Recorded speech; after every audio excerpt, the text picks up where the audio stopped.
I'm Adam Roig. I own Black Flag Consulting. We're a commercial IT consulting firm. We do outsourcing and consulting for small businesses for 10 to 500 employees, give or take. Nice. Now, at my mastermind the other day, you were talking about some of the risks that small businesses are potentially facing with employees working from home and accessing the databases or the emails from the company websites and such. Can you go into that a little bit? Um, uh, if you don't have a well-defined security system in place, an entirely well thought out one, this rush to allow people to do email, access data, databases, or even confidential credit cards and socials and those kind of things from home requires some sort of hole in your network for them to be able to come into your network to get to it. If you don't properly secure and manage that access, you can leave it open. And there's a lot of ways you can leave it open. If people are not VPNing and creating a virtual private network where they're connected encrypted from their laptop to your servers, it's real easy for somebody to send an email and pretend to be from your company. And because you don't have this VPN connection where they're connecting to your servers and it's authenticated, it's easy for anybody to be able to send that email, or easier, I should say, not easy. And it gives you a potential of spoofing and social phishing that allows either people to pretend to be you, either to your employees to gain access and more information, or to your clients and represent themselves as you. And of course, that's your reputation and all that. And then when it comes to your data online, if that whole process isn't securely managed from initiation of the process of we're going to start letting people remote in. This is how you remote into the network. These are the passwords you use to remote in, et cetera, et cetera. If that process isn't done first in the office, face to face, you run the risk of somebody pretending to be your IT department coming back to your employees saying, hey, we're changing the way we're doing it. Do it this way. And almost a social phishing and getting those employees' information to get into your network and take all your data. And at that point in time, it can be as simple as somebody looking for a credit card or a competitor looking for all your information. Wow.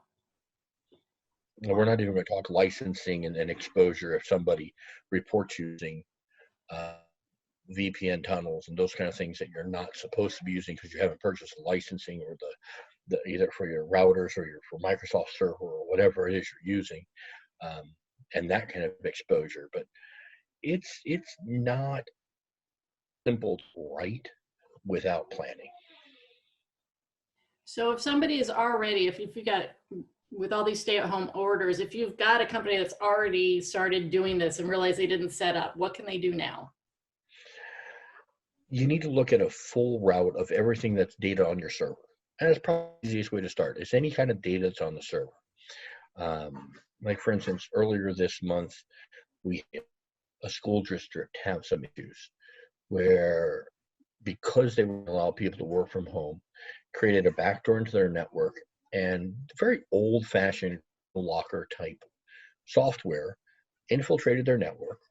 Now, their main data, the student data and the teachers, was well protected. But what wasn't protected was their key cards, the entry into their building.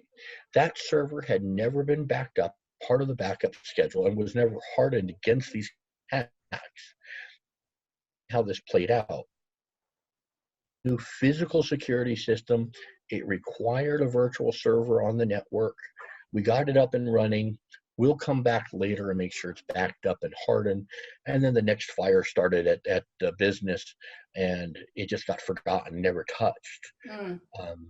Yet this is requiring literally new key cards and everybody has to come in and get new key cards, get recoded, and every one of the locks fixed. And it's a lot of hours to rebuild this because it wasn't properly backed up. So literally the easiest thing to do is to start with your data and make sure that every bit of data that's on your server is backed up correctly and protected. Virtual servers are backed up so they can be respawned in case somebody infects them. Your data is backed up in case something happens, and you could repopulate that data. Backups need to be checked to make sure the data that you're backing up is actually there. Um, the time to find out your backups didn't work is not when you need them. Yeah. It's much before that. So those where you really need to start on that. The other part is access. How do people log in? What passwords do they use? Is it a separate password?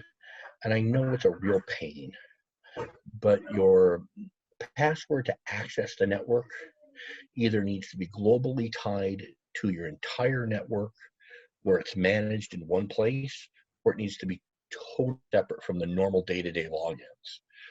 That way you either protect yourself with a global routing and a global set of permissions and rules that your infrastructure has, or it's separate so that in case something happens, they don't get far.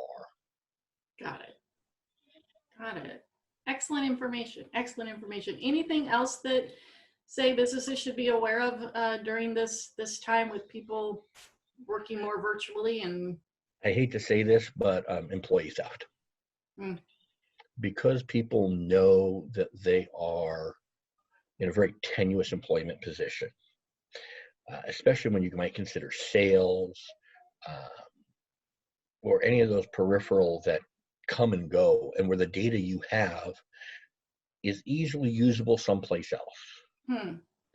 So if I was a salesperson at your company and I thought I was going to get laid off because sales weren't going well, or manufacturing couldn't keep up with our sales, or whatever the reason is, as a salesperson, I might be tempted to copy the entire sales database and download it so that if I got fired, I could go to competitor X who does have stock, and I could go after your clients knowing what your pricing was and have all this information about every one of your clients and potential clients and walk away with it. Same goes for disgruntled employees who are going to report you because you're not doing licensing right, or OSHA issue, or anything else. All your data really needs to be locked down, and there's ways in your network to make sure people aren't downloading too much, and if they do download, what they can download. There's lots of ways to control that depending on what your infrastructure is, either the hardware or software that you're currently using. But it's a really big weak spot right now, because employees know that there is no loyalty one way or another, it seems, in this world. And if I was going to get fired, well, I'm going to take my piece so I can survive at the next place and do even better, because company Y did me wrong by firing me because they couldn't keep up with us, whatever it is. I don't necessarily agree with that mentality, but nonetheless, you can see how people have that and can walk away with your goods.